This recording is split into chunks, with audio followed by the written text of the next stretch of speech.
Selamat pagi Bapak Ibu, saudara-saudari semua. Shalom. Minggu lalu saya tanya gimana di hari Minggu Advent kedua, nuansa Natalnya sudah terasa atau nuansa tutup tahun dikejar-kejar target yang lebih terasa. Nah, itu fakta. Jadi saya harap di tengah semua kesibukan Bapak Ibu, para guru, para pimpinan di kantor, atau ya semua kita yang seperti itu tetap bisa menemukan keseimbangan sehingga Natal tahun ini kita bisa tetap nikmati momen-momennya hari demi hari. Kita akan, apakah ada slide yang perlu ditampilkan? Oh, ada yang berulang tahun. Ya. Benar, ini ya? Apa? Betul ya? Betul Pak? Saya confirm. Ya. Orangnya ada di belakang saya. Pak Yosua Deno. Mari kita berdoa.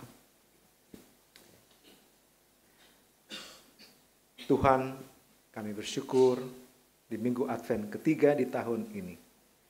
Beberapa kami sudah bahkan merayakan Natal di komunitas keluarga, kantor, sekolah, atau unit-unit pelayanan bahkan di Christ Chapel Kupang ini. Terima kasih Tuhan. Kami berdoa agar dalam masa raya Natal ini kami diingatkan dan hati kami sungguh terpaut kepada makna Natal yang sesungguhnya. Termasuk juga anak-anak kami. Sedini mungkin mereka bertumbuh di dalam pemahaman Natal bukan tentang dapat kado baru atau apapun gitu.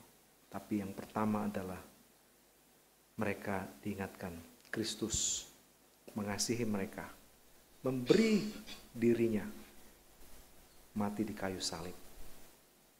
Sehingga pemberian inilah yang mendamaikan kami dengan Engkau ya Bapa, karena kami telah berdosa. Bapa, kami bersyukur sebagai jemaat kami bisa datang beribadah. Berkatilah ibadah kami hari ini supaya sungguh berkenan kepadamu, menjadi dupa yang harum bagimu. Bapa, kami bersyukur bersama saudara kami yang berulang tahun, baik yang kami ketahui maupun mungkin yang tidak karena keterbatasan data. Tuhan, tolonglah mereka agar bersyukur, bersuka cita kepadamu dengan sungguh merenungkan kebaikan dan pegang tangan mereka di waktu ke depan yang Tuhan masih berikan. Bapa, kami bersama jemaat-Mu datang membawa pergumulan-pergumulan kami. Ada yang sakit, baik fisik atau mungkin emosi, mental, psikis kami di dalam tekanan. Ada yang konflik, baik sesama rekan kerja di kantor, tetangga, bahkan suami istri, orang tua anak, saudara bersaudara, keluarga besar.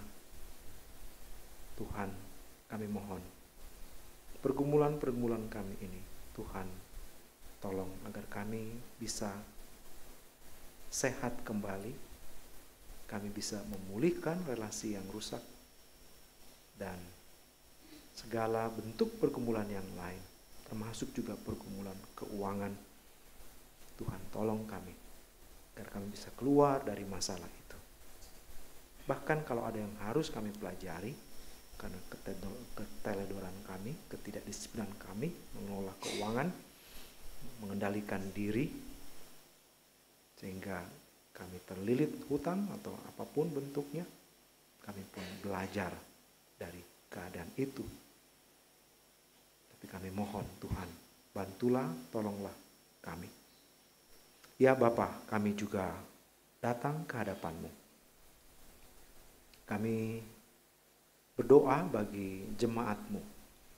Bahkan juga banyak saudara-saudari sebangsa kami yang di dalam momen Natal ini akan melakukan perjalanan yang jauh, mengunjungi keluarga, kembali ke kampung halaman. Tuhan sertai dan lindungi di dalam perjalanan. Yang tidak bisa berkumpul di momen Natal ini dengan keluarga di kampung halaman, Tuhan juga tetap topang menghiburkan, dan kami sebagai jemaat di Christ Chapel Kupang bisa menjadi keluarga satu dengan yang lain dalam masa raya Natal ini. Berikan kami kreativitas untuk membuat momen-momen yang baik di dalam masa Natal ini sebagai jemaat, sebagai keluarga. Ya Bapa, kami bersyukur sebagai bangsa dan negara Indonesia di tahun politik ini kami sudah melakukan pemilihan presiden, pemilu legislatif, bahkan juga gubernur, bupati, dan wali kota. Secara khusus yang terakhir, kami berdoa ada yang membawa permasalahan ini ke MK karena ada sengketa, mereka merasa dicurangi ataupun apa bentuknya.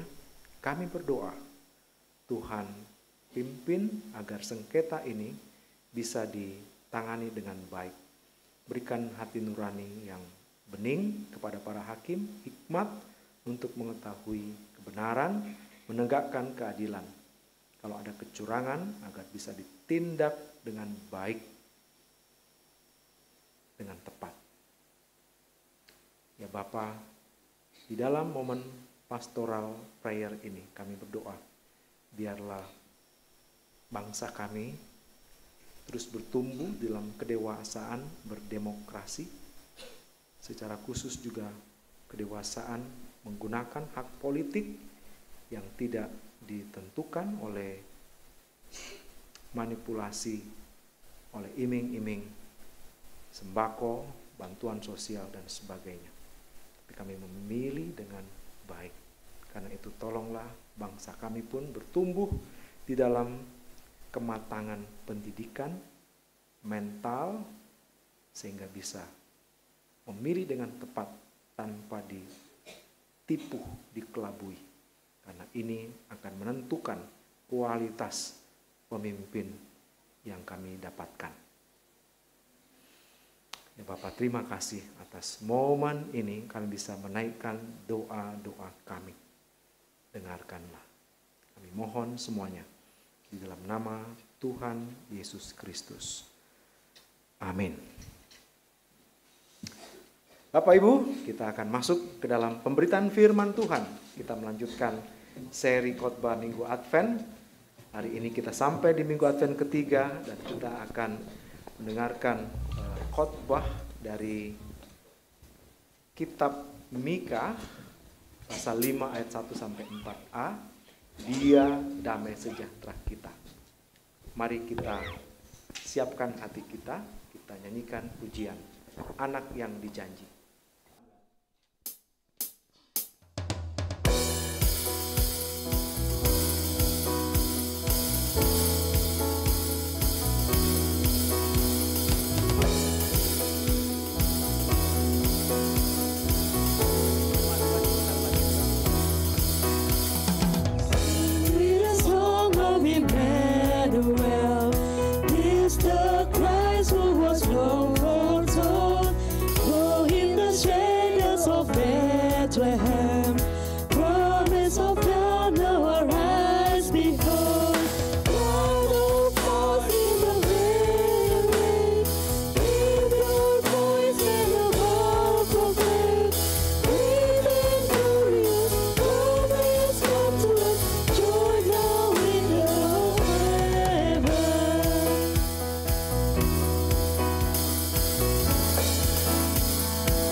Maker of Mary, no man.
saya persilakan. Silakan duduk, Bapak Ibu.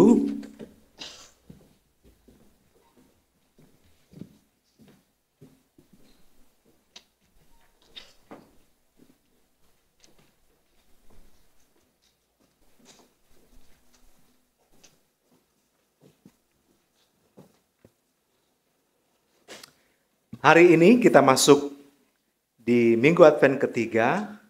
Dan seperti yang saya sudah katakan, khotbah hari ini berjudul Dia Damai Sejahtera Kita. Nats Alkitab dari Mika pasal 5 ayat 1 sampai 4a. Bapak Ibu, saudara-saudari, anak-anak bisa mempersiapkan, nanti kita akan baca. Karena ini kitab yang baru, saya akan mulai sedikit dengan pengantar kitab Mika. Mika, siapa dia? Dia adalah seorang nabi. Namanya berarti siapakah yang seperti Yahweh? Sebuah pertanyaan retorika, tidak perlu dijawab, karena jawabannya sudah jelas. Adakah yang seperti Yahweh? Siapakah? Tidak ada. Dan uniknya, atau lebih tepat ajaibnya, kalau kita berkesempatan membaca kitab Mika dari ujung ke ujung, di dalam pasal 7, pasal terakhir, di ayat 18, itu ditutup bagian akhir kitab Mika ini dan muncul sebenarnya nama Mika di sana. Siapakah Allah seperti engkau? Mika bernubuat selama pemerintahan raja-raja Yudea, Raja Yotam, Ahaz, dan Hizkia.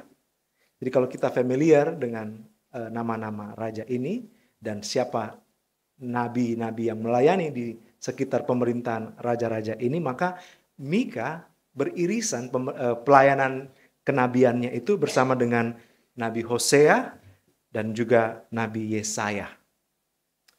Nah, tema Mika secara umum ada dua yang besar, yaitu satu penghakiman dan satu lagi adalah pengampunan.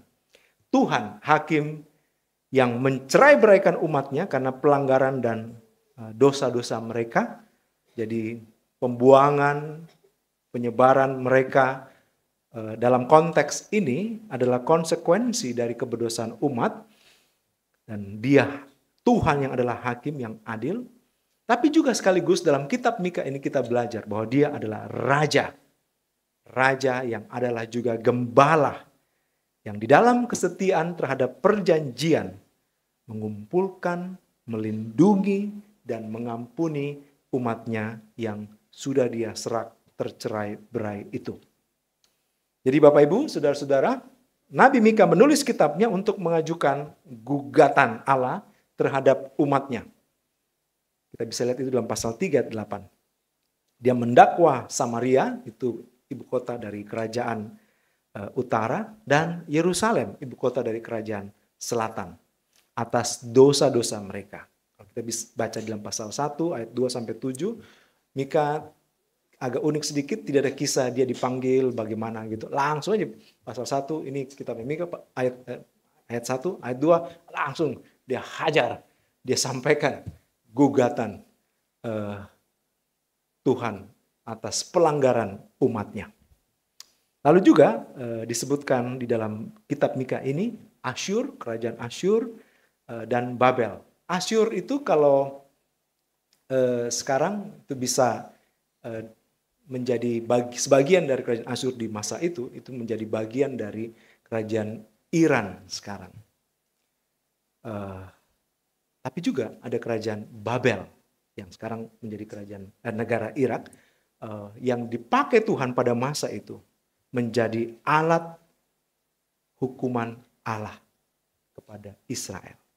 Nah, kalau kita lihat peta, ada peta? Nah, ini Bapak Ibu yang familiar dengan peta Timur dekat kuno, gitu. Nah, yang saya lingkari itu area Israel, di atasnya sedikit ada Suria, ya. Suria ini yang sekarang lagi terjadi konflik, ada perang saudara di dalam kerajaan ini, dalam negara ini. Dan kalau kita lihat yang saya kasih panah ada dua, satu Assyria. Nah, negara itu area itu sekarang menjadi negara Iran. lalu Babilonia, Irak yang di bawahnya. Jadi ini sudah, bayangkan Bapak Ibu, dari cerita sebelum Yesus lahir, konflik dan ketegangan ini sudah berlanjut bahkan sampai sekarang pun. Antara Israel dengan Iran yang sekarang menjadi poros konflik yang terjadi di Timur Tengah. Sampai kapan? Kalau kita melihat narasi Alkitab, ini akan terjadi terus sampai Tuhan Yesus datang kali kedua. Tapi di tengah situasi seperti ini, kita belajar bahwa Tuhan tidak membiarkan sejarah dunia ini, sejarah di Timur Tengah yang kemudian berdampak kepada dunia juga, itu berjalan otomatis tanpa arah. Tuhan tetap in control dan Tuhan intervensi memimpin sejarah. Nah, Bapak Ibu Saudara-saudara, khusus perikop yang mendasari khotbah hari ini, kita perlu lihat konteksnya agak besar sedikit. Tadi saya katakan, perikop kita pasal 5 ayat 1 sampai 4a, maka saya akan expand sedikit pasal 4 ayat 8 sampai pasal 5 ayat 14. Sebelum kita nanti akan fokus ke dalam pasal 5 ayat 1 sampai 4a. Nah, di dalam konteks yang lebih besar sedikit, kita akan melihat bahwa pemulihan Yerusalem di antara bangsa-bangsa itu sudah tercapai. Jika dibuat lebih terperinci lagi, maka kita akan menemukan poin-poin berikut. Pertama, kerajaan atau pemulihan dilakukan, kerajaan ditegakkan kembali. Lalu dari sini, poin tentang kesusahan dan keselamatan di dalam pasal 4, ayat 9 sampai 14, sedikit kita cicipi itu di dalam bacaan di awal, narasi di awal setelah kita saat teduh tadi. Dan itu kemudian bergerak dan kita melihat ada campur tangan dan kemenangan dari Mesias. Siapa Mesias? Kita akan lihat lebih lanjut nanti dalam khotbah ini. Lalu sisa umat Tuhan yang ada di Yerusalem maupun yang pulang dari pembuangan kembali ke Yerusalem, biasa disebut dengan sisa yang kudus, the Holy Remnant, itu kemudian Tuhan pakai untuk memberkati bangsa-bangsa yang lain, tapi juga sekaligus mengutuk, menghukum, mendisiplin bangsa-bangsa lain yang Tuhan mau disiplin. Jadi kita melihat Tuhan berdaulat bukan hanya atas umatnya, tapi juga atas bangsa-bangsa lain yang belum menjadi bagian atas umatnya. Tuhan akan melenyapkan penyembahan berhala dari umatnya. Itu yang menutup konteks besar dari pasal 5 ayat 9 sampai 14. Bapak Ibu, saudara-saudara, saya harap ini menolong kita menaruh ground sedikit sebelum nanti kita akan menggali lebih dalam teks kita pada pagi hari ini. Mari kita berdiri Bapak Ibu, kita membaca firman Tuhan yang kita terima hari ini. Mika pasal 5 ayat 1 sampai 4a. Firman Tuhan. Tetapi engkau, hai Bethlehem Efratah, hai yang terkecil di antara kaum-kaum Yehuda, daripadamu akan bangkit bagiku seorang yang akan memerintah Israel, yang permulaannya sudah sejak purbakala, sejak dahulu kala. Sebab itu, ia akan membiarkan mereka sampai waktu perempuan yang akan melahirkan telah melahirkan. Lalu selebihnya dari saudara-saudaranya akan kembali kepada orang Israel. Maka ia akan bertindak dan akan menggembalakan mereka dalam kekuatan Tuhan, dalam kemegahan nama Tuhan Allahnya. Mereka akan tinggal tetap, sebab sekarang ia menjadi besar sampai ke ujung bumi, dan dia menjadi damai sejahtera. Inilah firman Tuhan bagi kita, Jemaat Christ Chapel Kupang pada pagi hari ini. Terpuji namanya. Silakan duduk. Mari kita masuk di dalam doa. Tuhan, kami memuji-Mu atas firman yang Engkau berikan. Firman-Mu ini akan dikhotbahkan. Biarlah Tuhan menolong pemberitaan firman Tuhan ini disampaikan dengan baik. Tolonglah hamba-Mu agar bisa menyampaikan isi hati-Mu kepada jemaat-Mu yang Kau kasihi. Dan kami jemaat-Mu, lembutkanlah hati kami agar kami menerima dengan sikap hormat dan siap taat atas kebenaran-Mu. Kami mohon semua ini di dalam nama Tuhan Yesus Kristus kami berdoa. Amin.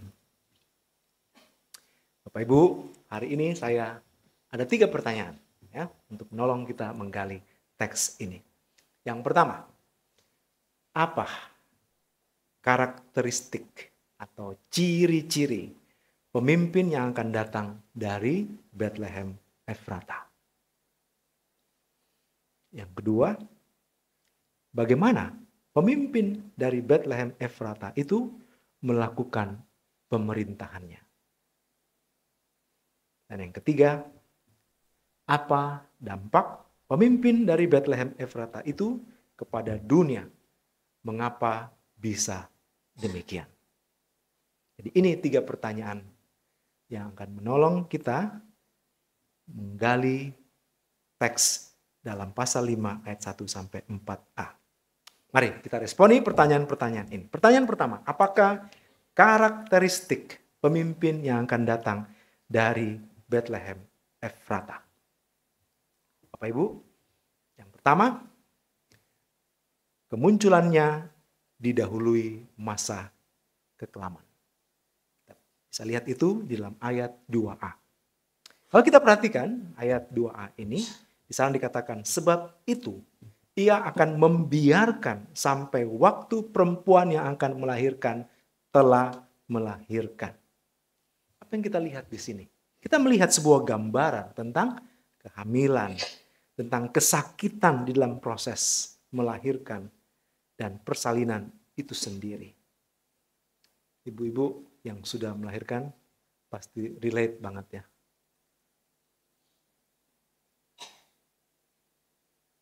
Ini merupakan kelanjutan dari apa yang telah disampaikan Nabi Mika di dalam pasal 4 ayat 9 sampai 10 yang tadi sudah kita baca. Kau berteriak dengan keras, tiadakah raja di tengah-tengahmu? Atau sudah binasakah penasehatmu sehingga engkau disergap kesakitan seperti perempuan yang melahirkan?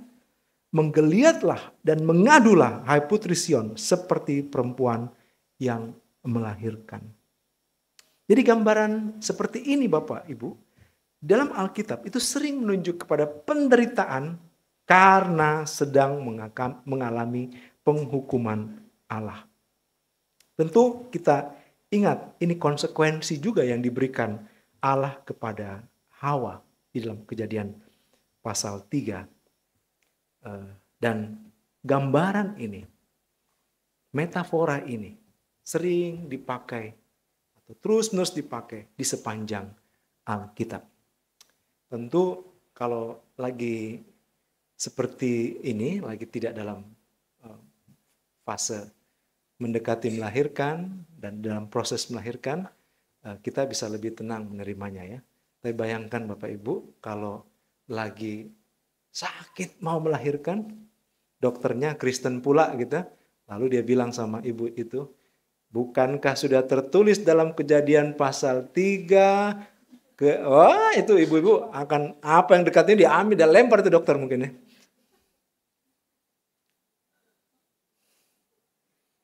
Ya, kadang mengatakannya jauh lebih gampang. Tetapi poin yang penting yang perlu kita perhatikan di sini adalah ketika umat Allah menderita. Umat Allah menderita. Hati Allah juga hancur dan perih. Tentu ibu-ibu yang melahirkan tadi itu waktu dia lihat dokternya gitu ya. Mungkin apalah motivasi dokternya. Tapi bukan bentuk itu yang mungkin dia mau berempati atau kasih ingat, kasih kuat. Sadar. Tapi bukan itu yang diharapkan.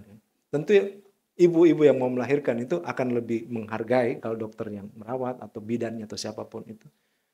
Iya betul, ini memang berat Bapak Ibu. Pada suaminya juga yang mendamping. Saya mencoba merasakan. Kalau misalnya dia belum pernah, kalau dokternya wanita gitu ya, belum pernah melahirkan. Tapi kalau dia dokter wanita dan sudah melahirkan, iya saya juga sudah merasakan. Mari Ibu kita sama-sama hadapi ini, kita saling bekerja sama gitu ya. Tentu lebih senang kita ya, ibu-ibu yang dalam proses melahirkan. Walaupun dengan dia ngomong begitu tidak mengurangi, sakitnya tetap sakit gitu ya. Tapi mengetahui ada orang yang ikut merasakan atau minimal berempati. Seperti Tuhan yang juga hatinya tersayat ketika dia menghukum umatnya yang berdosa itu.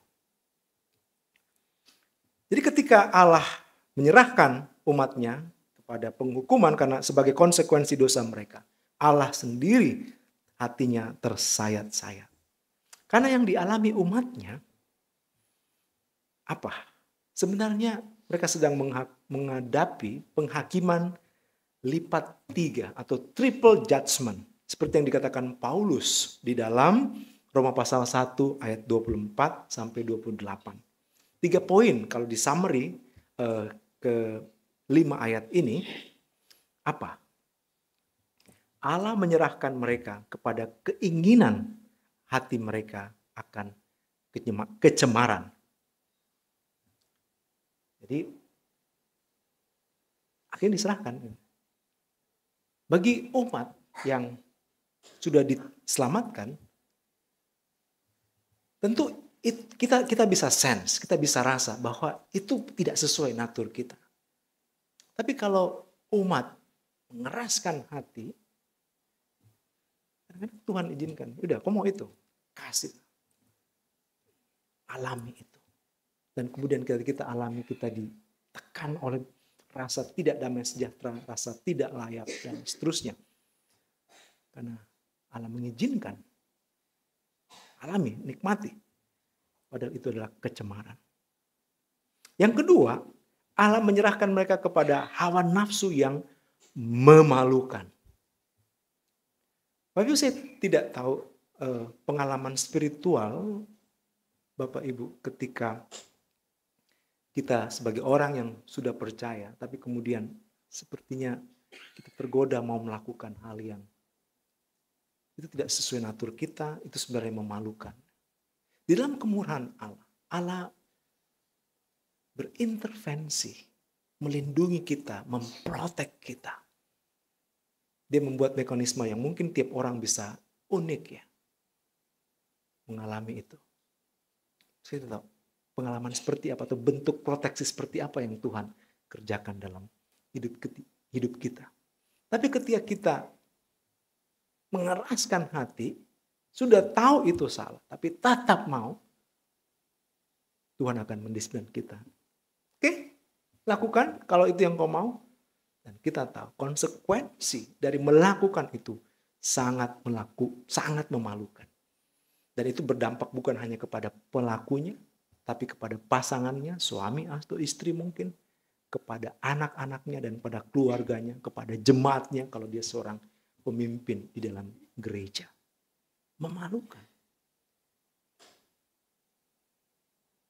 Dan yang ketiga, apa sebenarnya yang terjadi ketika Tuhan menghukum umatnya?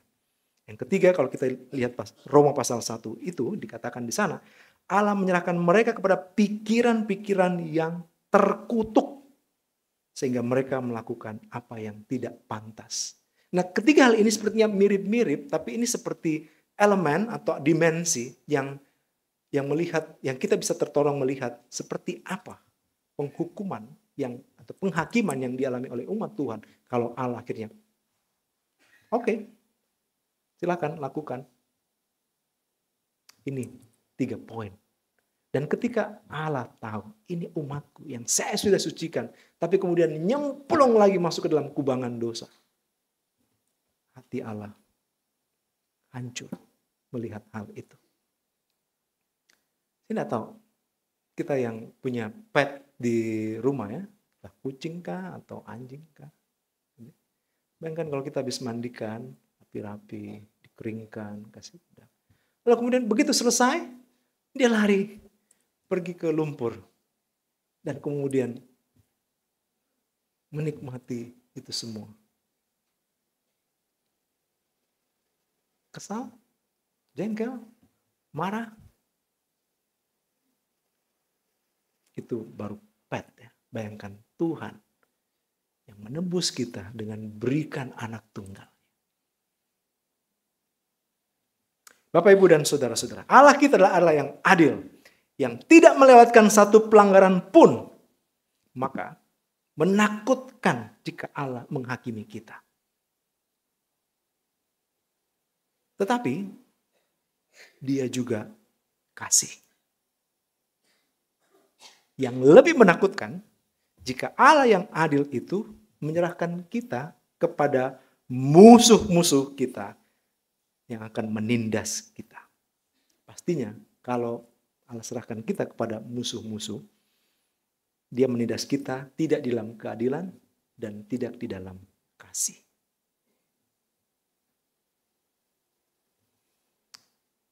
Bapak, Ibu, dan saudara-saudara, dalam teks kita dikatakan, pemimpin yang akan muncul dari Bethlehem Efrata didahului masa kelam, penderitaan penduduk Yerusalem karena menjalani hukuman Allah atas dosa mereka.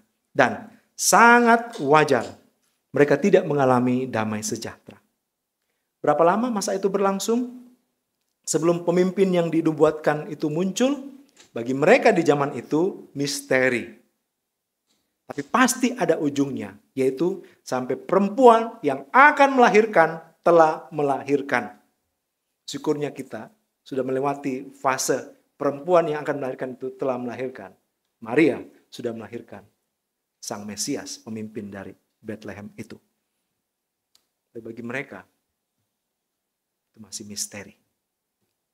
Berikutnya kita akan lihat apa karakteristik Sang Mesias, pemimpin yang lahir, yang muncul dari Bethlehem itu.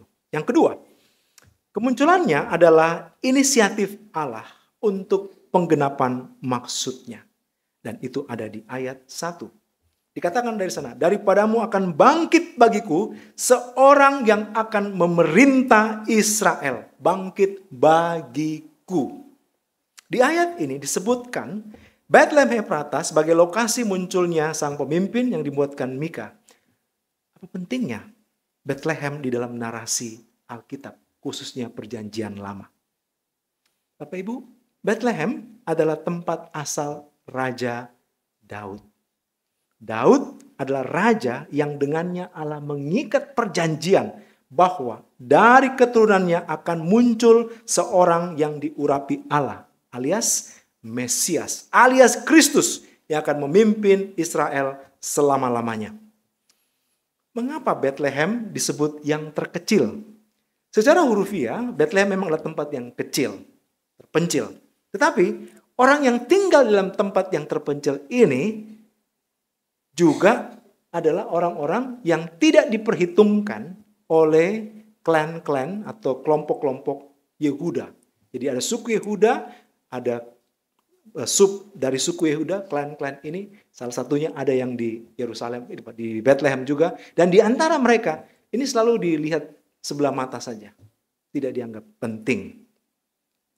Dan kita lihat itu ketika Samuel hendak mengurapi Daud di Bethlehem, momen itu muncul. Dan berapa ratus setelah era Daud, setelah Daud jadi raja, tentu orang akan lihat-lihat sedikit lah Bethlehem itu ya. Wah, ini kampungnya raja nih, tidak bisa kita sembarangan. Ada sesuatu yang bagus dari sana, ternyata. Nah, tetapi setelah Daud selesai memerintah, lambat laun Bethlehem juga tidak terlalu diperhitungkan lagi. Karena Daud dan anak-anaknya pindah ke Yerusalem, tumbuh di sana, dan orang lebih melihat kepada Yerusalem. Nah, bahkan nubuatan ini pun yang disampaikan oleh Mika, tidak banyak orang yang ingat lagi. Itulah sebabnya ketika orang Majus datang ke Yerusalem mencari raja yang baru lahir itu, ketemu dengan Herodes tidak bisa langsung jawab. Ya di mana ya? Katanya ada. Siapa yang tahu itu? Dicarilah ahli-ahli Taurat, imam-imam, lalu kemudian mereka diberitahu bahwa lahirnya di Bethlehem. Itu sebabnya para Majus melanjutkan perjalanannya ke Bethlehem. Tetapi sekaligus apa yang terjadi di masa ketika Daud akan diurapi Samuel, yaitu Daudnya sendiri tidak dianggap penting oleh bapaknya. Oleh karena itu Samuel nyaris salah kasih urapan. Ya. Dia pikir kakaknya yang ganteng, gagah, besar ini anak pertama yang inilah raja berikutnya setelah Saul. Tapi Tuhan intervensi. Bukan. Daud ada di mana? Ada lagi enggak anakmu? Ada satu lagi. Di mana? Jaga domba itu. Enggak dianggap sama bapaknya, enggak dikasih baris di situ. Enggak masuk hitungan. Tapi ternyata dia yang dipilih, diurapi Tuhan menjadi raja Israel. Nah, menjelang Mesias lahir, keturunan yang dijanjikan dari Daud ini, sepertinya momen itu terulang lagi. Tidak ada tempat bagi ibunya melahirkan dia, kecuali di kandang binatang. Saya nggak tahu, tapi perhatikan ada yang baru hari ini, ada kandang binatang. Fatlin yang pasti memperhatikan. Begitu dia muncul tadi, langsung ada apa di situ, dia tunjuk-tunjuk. Ada domba di sana. Jadi, Bapak Ibu, poin apa yang penting di dalam bagian ini yang perlu kita perhatikan? Ternyata pemimpin baru Israel, Sang Mesias, itu adalah inisiatif Allah sendiri. Karena menurut pandangan manusia, tidak terpandang asal usulnya. Pertanyaannya, untuk apa muncul pemimpin dari Bethlehem Efrata ini? Pertama, untuk pemenuhan maksud Allah sendiri. Di dalam teks kita, ayat 1 ya, itu muncul, akan bangkit bagiku. Allah yang berkata, ini akan kupakai. Hidupnya akan menggenapi rencanaku, maksudku. Apa maksud Allah yang digenapi oleh Mesias ini? Kita akan lihat lebih lanjut di bagian kedua dan ketiga khotbah ini. Kita masih di bagian pertama. Dan topiknya apa Bapak Ibu? Apa karakteristik Mesias? Yang ketiga, naturnya melampaui pemimpin manusia biasa. Kalau kita perhatikan ayat 1C, ada hal yang menarik di sana. Perhatikan. Yang permulaannya sudah sejak purbakala, sejak dahulu kala. Ayat 1C. Bagian di atas menunjukkan kepada kita tentang naturnya yang ternyata sudah ada sejak dahulu kala. Alias apa? Ini natur ilahi. Daud adalah raja yang menjadi standar Allah bagi raja-raja selanjutnya. Kalau kita yang familiar baca kitab Raja-Raja, kitab Tawarik, itu habis raja muncul selalu muncul. Dia memerintah seperti Daud bapak leluhurnya. Lalu nanti muncul lagi anaknya, cucunya. Itu selalu ada kalimat itu. Seperti Daud atau tidak seperti Daud. Jadi Daud itu set the bar. Ya. Ini parameternya. Tapi Daud yang dipilih Tuhan, yang set the bar itu, tidak pernah dikatakan keberadaannya dari sejak purbakala. Alias Daud adalah manusia biasa. Tapi Mesias yang akan lahir dari garis keturunan Daud ini, dikatakan keberadaannya sudah ada dari sejak dahulu kala, dari purbakala. Hanya dia satu-satunya yang disebutkan keberadaannya demikian. Maka ini tidak lain menunjukkan natur ilahi Sang Mesias atau Kristus. Dia bahkan lebih besar dari Daud, raja yang dipilih Allah, yang menjadi standar raja-raja Israel, yang menjadi leluhurnya. Dia bahkan lebih besar. Jadi Bapak Ibu, di dalam bagian yang pertama ini, kalau kita bisa ringkaskan, maka kita bertemu dengan karakteristik Sang Mesias, pemimpin yang muncul dari Bethlehem Efrata itu 3. 1, kemunculannya didahului masa kekelaman. Yang kedua, kemunculannya adalah inisiatif Allah untuk penggenapan maksudnya. Dan yang ketiga, naturnya melampaui pemimpin manusia biasa, alias dia adalah Allah sendiri yang menjadi manusia. Mari kita responi pertanyaan kedua. Bagaimana pemimpin dari Bethlehem Efrata itu melakukan pemerintahannya? Jadi kita membahas tentang praktek kepemimpinan Sang Mesias. Mari kita perhatikan ayat 3a. Maka ia akan bertindak dan akan mengembalakan mereka dalam kekuatan Tuhan, dalam kemegahan nama Tuhan Allahnya. Metafora praktek kepemimpinan Sang Mesias dalam teks ini tidak jauh dari seorang gembala. Daud, leluhur Kristus, adalah seorang gembala domba sebelum ia diambil dan dijadikan gembala bagi Israel. Seorang gembala harus orang yang kuat.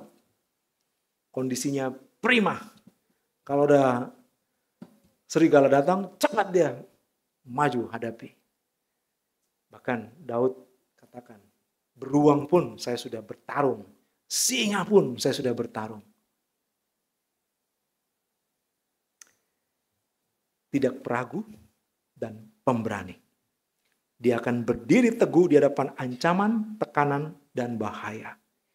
Dia memastikan dombanya makan kenyang, tidak kelaparan. Bahkan rela memberikan nyawa bagi atau berkorban bagi domba-dombanya. Siapa gembala agung kita? Kristus Sang Mesias. Oleh karena itu, para pemimpin-pemimpin gereja, bahkan di antara kita pun, kita dipanggil sebagai gembala. Saling menggembalakan. Maka pastikan kita berikan makanan rohani yang bergizi bagi jemaat kita. Kita kuatkan, kita dampingi mereka. Tapi ada pertanyaan, apa rahasianya Sang Kristus bisa menggembalakan dengan sedemikian baik umatnya? Itu terdapat di dalam relasinya yang intim dengan Allah Bapa. Injil mencatat bagaimana relasi Kristus dengan Bapanya. Ia pelihara baik-baik. Sebagai manusia, ia pelajari Alkitab Perjanjian Lama dengan baik-baik. Walaupun dia sendiri Sang Firman, dia sendiri Allah yang Firman yang menjadi manusia, tetapi sebagai manusia, dia pergi sekolah, dia belajar baik-baik perjanjian lama itu. Dia berdoa secara rutin. Senantiasa ada momen saat teduh, walau di tengah kesibukannya. Langsung naiknya. Ibu guru lagi dikejar raport, kejar apa gitu ya. Masih sempat nggak saat teduh? Atau yang di rumah sakit, ya. Atau yang mau tutup buku tahun ini. Kristus bisa menggembalakan dengan baik. Karena dia memelihara relasinya ini dengan Tuhan. Dalam bagian yang lain dalam kitab Yohanes dikatakan, dia senantiasa menaati kehendak Bapanya. Dan kehendak Bapanya itu digambarkan sebagai, inilah makananku. Makananku adalah melakukan kehendak Bapakku. Dan seterusnya, sangat kaya. Injil menggambarkan bagaimana Kristus berelasi dengan Bapanya. Dan dari sini, dia bisa melakukan kepemimpinannya, mempraktekkan kepemimpinannya. Dan seharusnya itu menjadi patokan kita juga, gereja dan para pemimpin gereja. Bagaimana? Perhatikan, yang pertama, dia bertindak atau dia berdiri dan menggembalakan dengan kekuatan Tuhan. Jadi dari relasinya ini, dia mendapatkan kekuatan dari Tuhan itu. Dan secara konsisten, dia menggunakan itu untuk menggembalakan umatnya. Dan yang kedua, di dalam teks ini juga dikatakan, ia bertindak atau dia berdiri dan menggembalakan dalam kemegahan nama Tuhan. Kalau yang pertama, dia memakai kekuatan Tuhan untuk menggembalakan, Ini satu tarikan nafas alias tidak bisa dipisahkan dengan poin yang kedua. Apa itu? Motivasi ketika dia menggembalakan. Motivasinya apa? Untuk memuliakan nama Allah Bapanya di dalam kemegahan nama Tuhan. Jadi kekuatan Tuhan kita pakai, tapi apa motivasi kita menggunakan kekuatan Tuhan itu? Kadang-kadang kita pakai kekuatan Tuhan untuk membangun kerajaan kita, membangun citra kita. Tapi di sini dikatakan dalam kemegahan, untuk kemuliaan Allah itu sendiri. Dan sangat indah Filipi pasal 2 ayat 11 menggambarkan bagaimana ketika Kristus sudah menuntaskan tugasnya di muka bumi ini, dia Allah setara dengan Bapanya, turun mau melayani, dia mengambil posisi hamba untuk melayani kehendak Bapanya, yang juga adalah kehendaknya sendiri. Apa itu? Supaya jadi manusia, bisa menebus manusia di kayu salib. Dan karena itu Allah katakan, dia ditinggikan, diberikan nama di atas segala nama, baik yang ada di langit, di atas bumi, di bawah bumi. Dengan kata lain, seluruh semesta tidak ada nama yang lebih mulia, lebih tinggi dari nama Kristus. Semua lidah akan mengaku Yesus Raja, pemilik semesta. Semua lutut bertelut menyembah Dia. Tapi ketika Allah meninggikan Kristus dengan seperti ini, digambarkan dalam surat Filipi itu, apa yang Yesus lakukan? Ini kesempatan, menikmati dulu ya. Momen aha. Tadi kita nyanyikan, Christ Victor. Apakah itu yang Yesus lakukan? Itu koma di sana. Titiknya di mana? Titiknya setelah kalimat ini. Bagi kemuliaan Allah Bapa. Baru titik.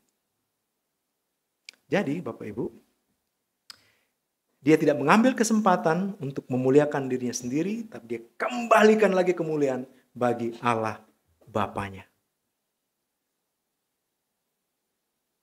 Mari kita responi pertanyaan yang ketiga. Apa dampak pemimpin dari Bethlehem Efrata itu kepada dunia dan mengapa bisa demikian? Jadi kita pertama akan bahas dampaknya.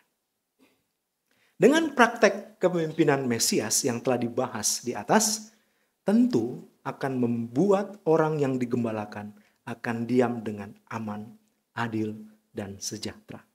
Maka dampaknya seperti yang tercatat di dalam teks yang kita baca hari ini, kalau kita perhatikan ayat 2b, kita bertemu, bagi Israel yang tersebar di pembuangan akan kembali. Lalu selebihnya dari saudara-saudara yang akan kembali kepada Israel. Jadi secara fisik Bapak Ibu, penggenapan nubuatan ini sebenarnya telah terjadi. Walaupun ini, penggenapan itu seperti gelombang. Kenapa saya katakan seperti gelombang? Karena waktu sudah kembali, apa yang terjadi dengan Israel? Selamanya beres? Enggak juga. Jatuh lagi ke dalam dosa. Dan itu yang kita lihat, potret kejatuhan mereka di dalam era ketika Tuhan Yesus hidup. Bahkan menyalibkan Mesias yang dikirim bagi mereka sendiri. Dan Tuhan pakai Romawi menekan mereka, Yunani menekan mereka. Mereka selalu dalam pusaran konflik geopolitik di daerah Timur Tengah itu. Sampai akhirnya bangsa-bangsa Arab naik gitu ya, ketika Nabi Muhammad muncul, lalu kemudian membangun imperiumnya. Dan orang Arab, bangsa yang kecil di padang gurun muncul dan juga dipakai Tuhan untuk menindas Israel. Dan Israel pada abad ke-7 kembali lagi tersebar. Kali ini pulangnya lama banget. 1948. Baru kemudian muncul lagi. Ya sebelum itu sudah mulai prosesnya. harus melewati dulu Holocaust di Eropa. 6 juta orang mati, orang Yahudi, sebelum akhirnya kembali. Dan ada jaminan akan ada terus itu, akan baik-baik terus itu yang namanya negara Israel? Nggak ada juga. Kalau mereka tidak setia kepada Tuhan, Tuhan akan hajar lagi.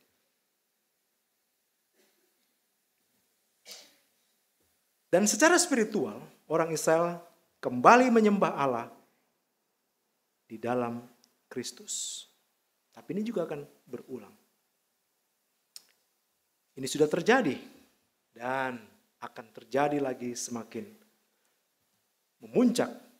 Dan dalam narasi kitab Wahyu dikatakan itu puncaknya ketika orang Israel, bukan Israel yang tradisional, Israel baru. Israel baru bukan hanya keturunan secara fisik Abraham, Ishak dan Yakub, tetapi semua bangsa, semua suku, kaum, bahasa dari manapun. Itu yang akan membentuk Israel baru, alias gereja itu sendiri. Dan mereka akan berdiri menyembah Allah, sang anak domba Allah, di tahtanya. Bapak Ibu, itu yang pertama terkait dengan Israel, umat Tuhan. Yang kedua, terkait dengan dunia secara global. Kristus, sang Mesias, menjadi perekat dan pemersatu dunia. Ayat 3b. Mari kita perhatikan. Mereka akan tinggal tetap, sebab sekarang ia menjadi besar sampai ke ujung bumi. Seperti yang telah kita bahas di atas, bahwa dampak kepemimpinan Mesias bukan hanya terhadap Israel lama atau tradisional, tetapi juga Israel baru, alias gereja yang bersifat global. Itu bisa terjadi karena sang Mesias ada di inti gereja, kepala gereja, pemersatu gereja. Ini kondisional, bisa terjadi. Jadi kalau gereja tarik Kristus dari pusatnya, dan itu terjadi dalam sejarah gereja, ada gereja-gereja tertentu yang mendegradasi Kristus hanya sebagai guru, hanya sebagai nabi, tapi tidak dipercayai sebagai Tuhan yang bernatur ilahi, maka gereja yang demikian hanya masalah waktu. Dia akan sirna, habis. Karena dia sudah finish. Sudah selesai. Ketika Kristus dia tarik, keberadaannya sudah selesai. Ketika Kristus dia tarik dari pusat. Dan itu yang terjadi dengan banyak gereja-gereja di Eropa.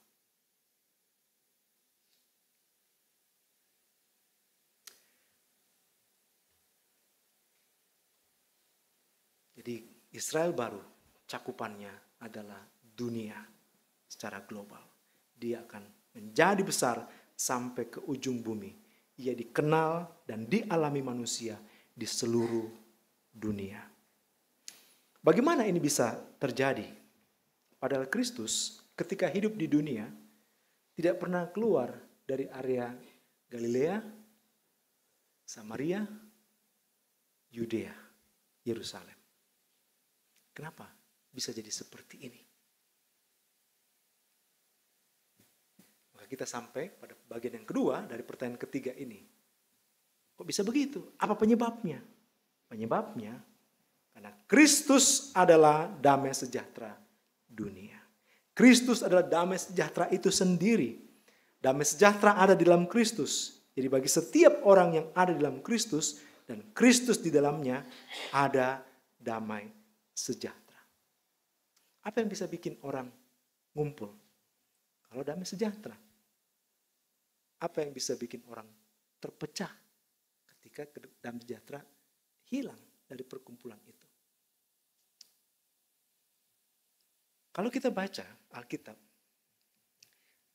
apa tugas gereja? Mempersatukan? Bukan. Itu tugasnya Roh Kudus. Karena kita tidak bisa mempersatukan. Tapi kita bisa pelihara kesatuan yang Roh Kudus kerjakan itu. Dengan apa? Ikatan damai sejahtera. Pertanyaannya, bisakah kita memilih damai? Bisakah kita memiliki damai? Bapak Ibu, ini pertanyaan sangat serius bagi kita. Tapi mari kita lihat lagi. Tadi katakan, Kristus adalah damai sejahtera. Dan orang yang dalam Kristus, Kristus dalam dia, di dalamnya ada damai sejahtera. Dan orang-orang yang seperti ini bisa meneruskan damai sejahtera itu kepada orang lain. Maka barang siapa yang ambil bagian meneruskan Kristus kepada orang lain, memberitakan Kristus yang tersalib, dan orang itu menerima, maka damai sejahtera itu ada dalam orang tersebut. Orang itu bisa berdamai dengan Allah, dan dia bisa berdamai dengan sesamanya. Jadi kalau tadi di awal saya katakan, Kristus tidak pernah keluar dari radius beberapa miles, itu mungkin 40 miles saja, atau paling banyak 65 miles dari Galilea sampai di Yerusalem itu, nyebrang sedikit ke danau. Tapi kenapa ini bisa terjadi? Karena gereja melakukan misinya. Jadi dampak global Sang Mesias bagi dunia tidak terlepas dari kegigihan, ketekunan, dan efektivitas gereja melakukan misi yang dipercayakan Kristus kepadanya.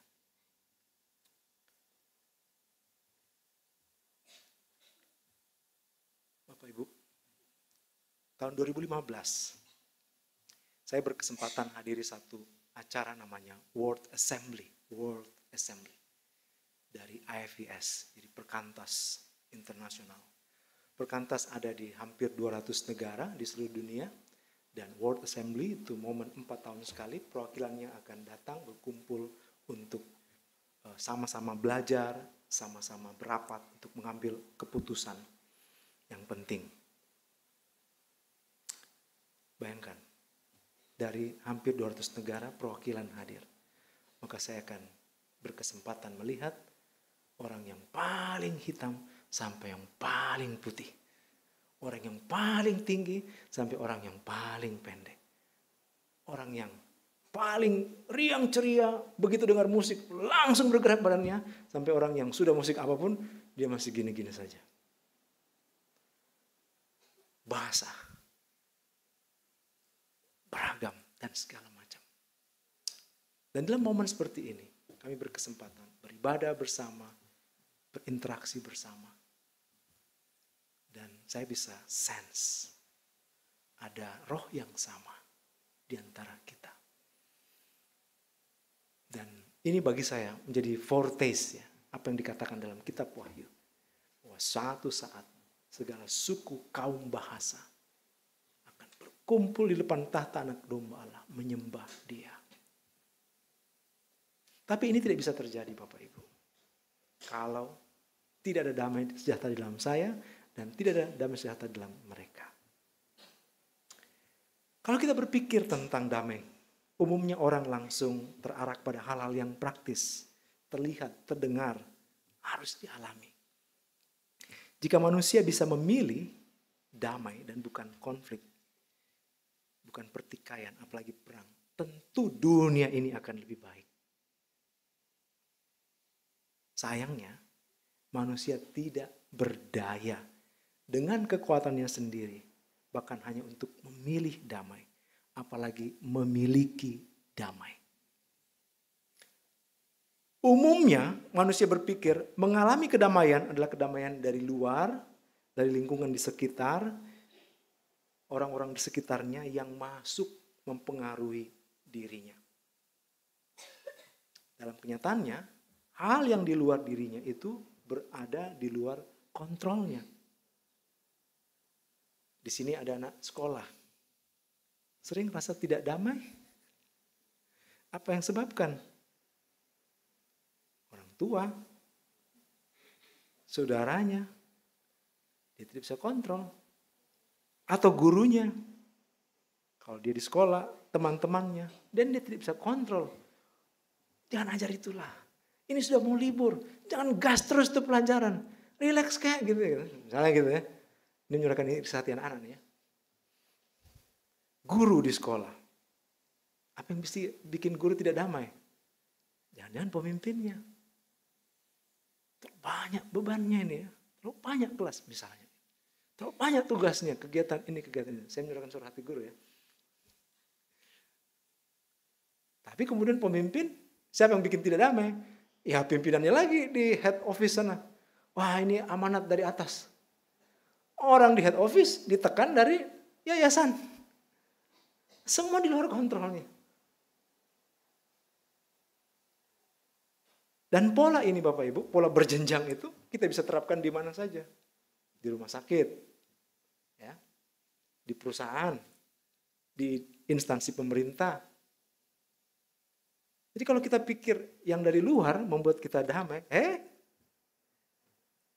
kita tidak bisa kontrol mereka. Bagaimana dengan orang percaya? Secara internal, bagi kita yang ada dalam Kristus, status kita adalah anak-anak Allah. Orang kudus. Tapi sekaligus status yang kudus itu belum terwujud sepenuhnya secara praktis. Jadi sudah mulai tapi belum sepenuhnya. Already but not yet.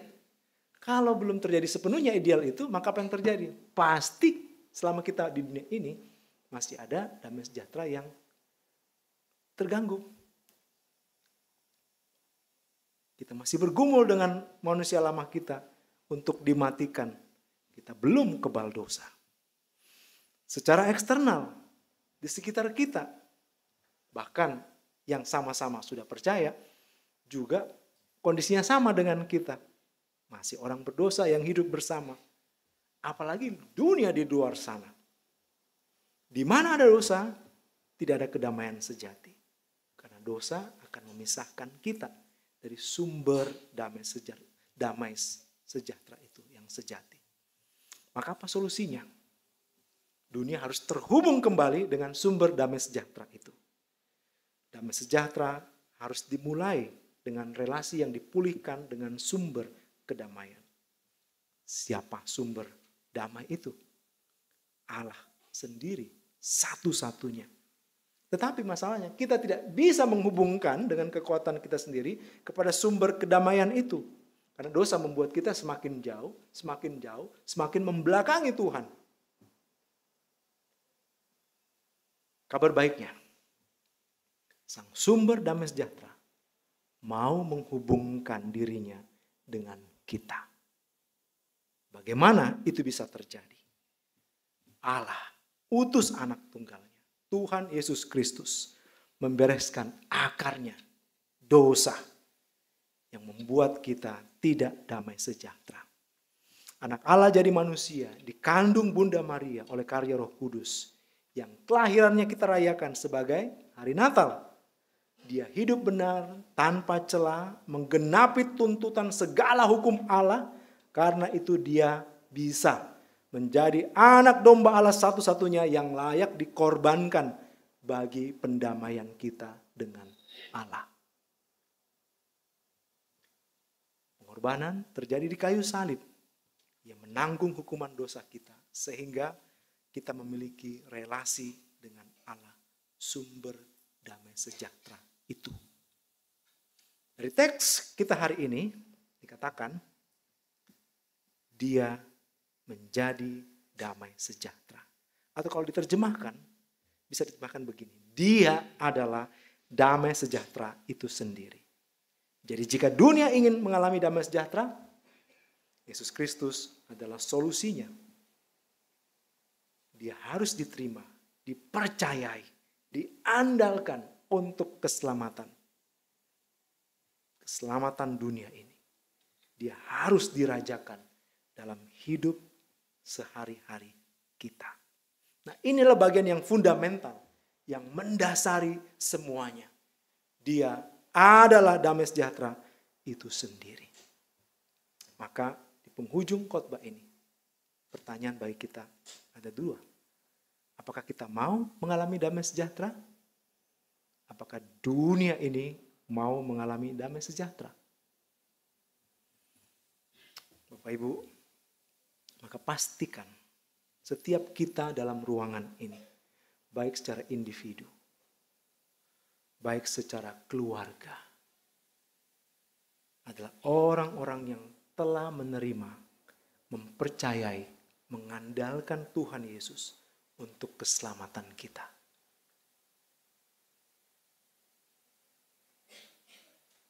Tapi tidak berhenti di sana.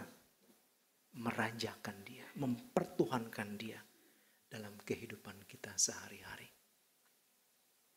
Dengan ini kita mempunyai kekuatan untuk mengusahakan damai sejahtera dengan orang lain. Karena damai sejahtera ada dalam kita. Kita bisa menerima kekuatan untuk merendahkan hati kita. Mulai berbicara, membuka hati dengan jujur, dengan tulus, bahkan meminta maaf kepada orang lain. Kita juga diberikan kebesaran hati untuk memaafkan, untuk mengampuni. Kalau Kristus tidak dalam kita, kejahatan yang begitu menyayat, melukai, membuat kita menderita, kita tidak punya kekuatan untuk mengatakan, saya mengampunimu, saya memaafkanmu. Maka Bapak Ibu, adakah orang di dalam ruangan ini, saudara-saudara, yang belum pernah dalam hidupnya mengambil keputusan secara pribadi dan sungguh-sungguh untuk mempercayai, menerima, dan mengandalkan Tuhan Yesus Kristus bagi keselamatannya? Seandainya ada, pertanyaan bagi kita, maukah engkau membuat keputusan itu sekarang?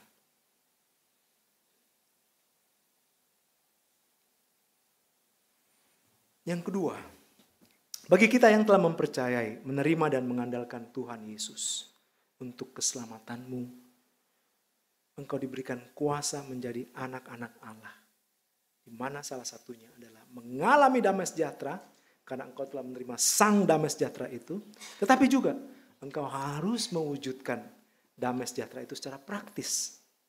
Maka pagi hari ini saya hendak bertanya, dengan siapa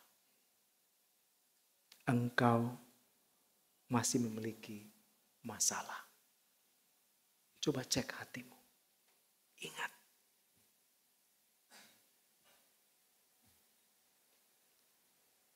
bagaimana relasimu dengan suami atau istrimu?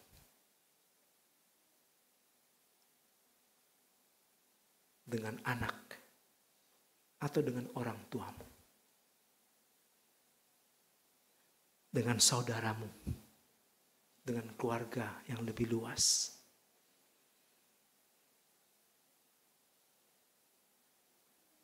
Bagaimana relasimu dengan orang-orang di tempat kerja? Di sekolah? Di rumah sakit? Di perusahaan? Di kantor? Di tetangga? Dari hal-hal di atas, apakah ada yang sedang bermasalah sehingga sedikit atau banyak membuatmu tidak damai sejahtera? Saya tahu itu ada. Maka tantangan bagi kita semua, maukah engkau mengambil langkah praktis, konkret untuk berdamai dengan mereka? Bagaimana akan kau lakukan? Di mana? Kapan?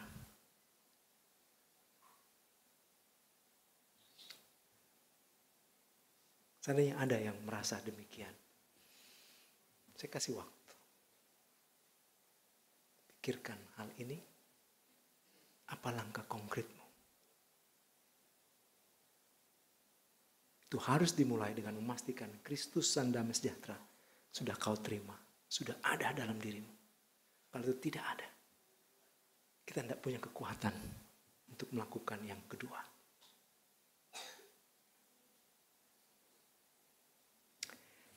Bapak Ibu, saudara-saudara, Yesus Kristus adalah damai sejahtera. Dia ada dalam setiap orang yang mempercayai dan menerimanya sebagai Tuhan dan Juru Selamat. Maka engkau yang sudah berdamai dengan Allah,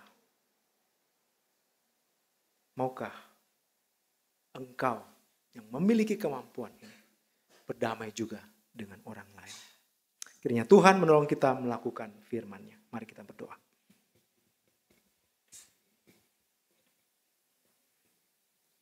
Ya Tuhan Allah kami yang hidup dan benar. Hari ini kami membahas tentang damai. Sumber damai. Siapa damai sejahtera itu? Dan kami bersyukur. Kristus ada di pusat semua itu.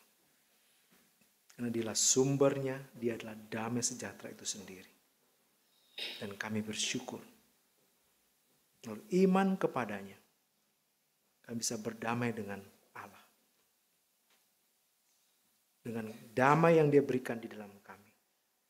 Kami pun bisa berdamai dengan sesama kami. Kalau hari ini Roh Kudus mengingatkan kami, ada masalah. Tolonglah kami Tuhan, agar bisa menyelesaikan masalah dengan sesama kami. Siapapun itu. Suami, istri, anak, orang tua, saudara, tetangga, rekan, di tempat kerja, teman di sekolah. Tuhan, tolonglah kami menaati firman-Mu hari ini. Kami mohon semuanya dalam nama Tuhan Yesus. Amin.